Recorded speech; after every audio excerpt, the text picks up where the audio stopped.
Alright, what is going on guys, Xtimus here. So today I wanted to give you a very basic beginner's guide for Diablo 2. Now if you're a veteran Diablo 2 player, this is probably not going to be the video for you. Now if you haven't played Diablo 2 in a really long time, or you're completely brand new to Diablo 2, there's some really important things I'm going to go over with you on this video that I think you guys should pay attention to, just so you guys can learn some, really important stuff before you even get started. Now there's going to be timestamps in the description below if you want to skip to certain parts of the video you want to see, but the first thing we're going to talk about is the resolution. Now Diablo 2 is a very old game and the resolution isn't going to look very good in full screen, so I highly suggest that you play Diablo 2 in windowed mode. Now if you want to play Diablo 2 in windowed mode, all you got to do is go to your Diablo 2 desktop icon and right click on it and go to properties.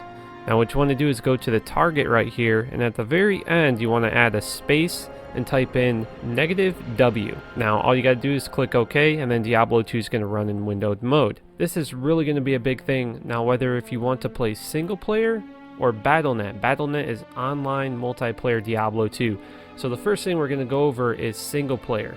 Now if you want to play single player, I highly suggest that you do not play the Blizzard version of Diablo 2 on single player. The reason for that is because on Blizzard's version of Diablo 2 on single player, you're going to be missing out on a ton of content. So if you want to get all of the content in Diablo 2, I would suggest you guys download D2se and also download PlugY. I left a link in the description below if you guys want to follow a tutorial on how to download it. Now this is a modification for Diablo 2.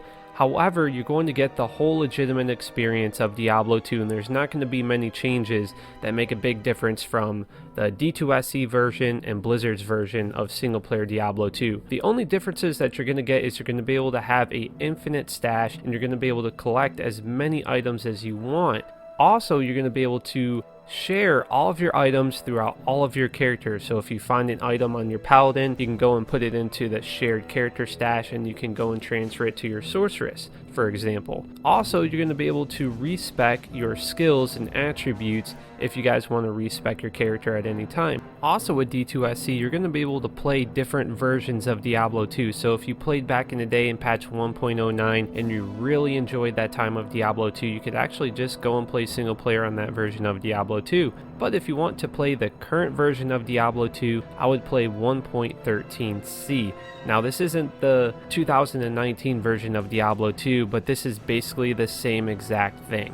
Now if you want to play on multiplayer Diablo 2, which is Battle.net, you're really not going to get a very legitimate experience. There's lots of cheating that goes on Battle.net, and there's a ton of bots. And there's just been bots on Diablo 2 for many years now. There's bots that collect tons of items and they level up your characters, and Blizzard hasn't really done anything about this over the years. Every now and then they do ban waves for bots, but for the most part, Battle.net is just not going to be a very legitimate experience. However, you are going to progress extremely quickly because the bots are getting more items and adding them into the trading community. But the PvP is also not very legitimate as well. There are a lot of people that cheat in PvP, and they just have ridiculous items that you would never be able to get on your own, so it's not a very legitimate experience. Also with the trading on Battle.net, most of the people do not trade in the game on Diablo 2. They trade on a website called D2JSP, which in my opinion is basically a auction house for Diablo 2 items, and there's a gold currency. It's basically just like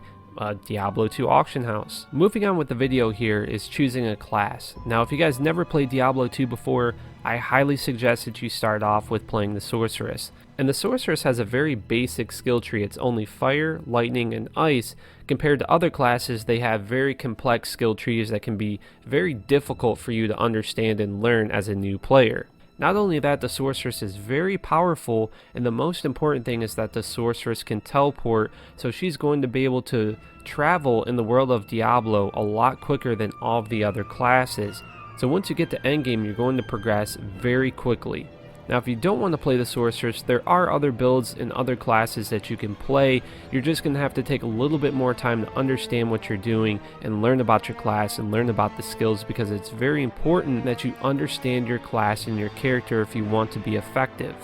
Now if you have a group of people that you want to play Diablo 2 with, and you really want to have the best group with your friends in Diablo 2, now it's really going to depend on how many players you have in your party, and there's lots of things that we could go over.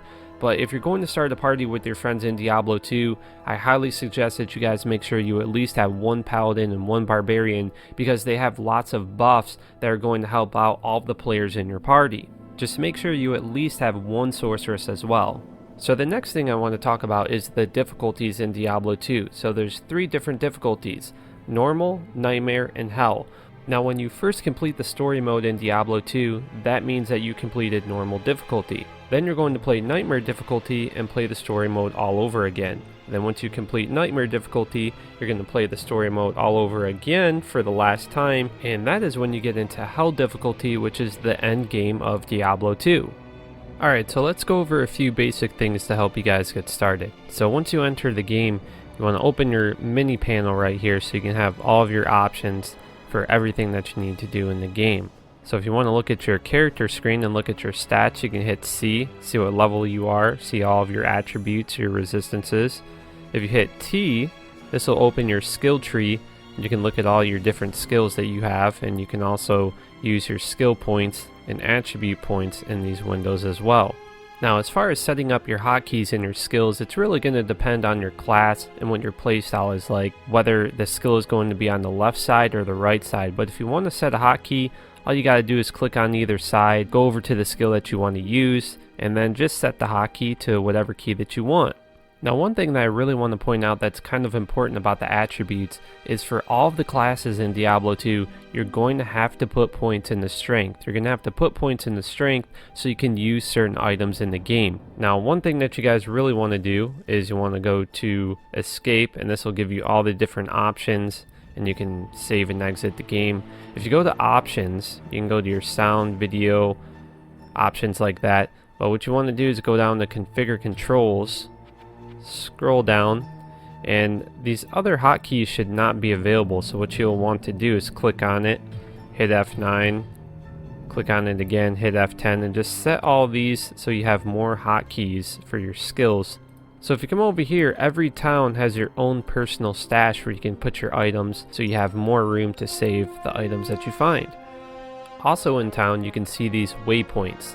Waypoints are certain areas that you discover throughout the world. So if you get to one of the final boss areas in this act, you can actually find the waypoint out there in the world. So then the next time you play the game, you can just have the waypoint and go directly to the place that you want to go. Now one of the most important things, just to start off, this is very basic stuff here guys, is you can come over to this merchant here, and you want to buy a red book and a blue book. So you want to get the blue book so you can create portals out in the world, and you can just right click on the book and you'll be able to create portals when you're in the world killing monsters and stuff, and you can create a portal and then come back to town and sell your items and get potions or whatever it is that you need. And then you're going to want to buy a red book so you can identify the items that you find. So if you find a legendary item, which is called a unique item in Diablo 2, you can use the book to identify the item, so then you can actually use it, and then it'll show the stats that you got on the item. So there's some of the basic things that you guys need to know about Diablo 2 just to get started. In upcoming videos, we're going to go into more details about leveling your character and class skill trees.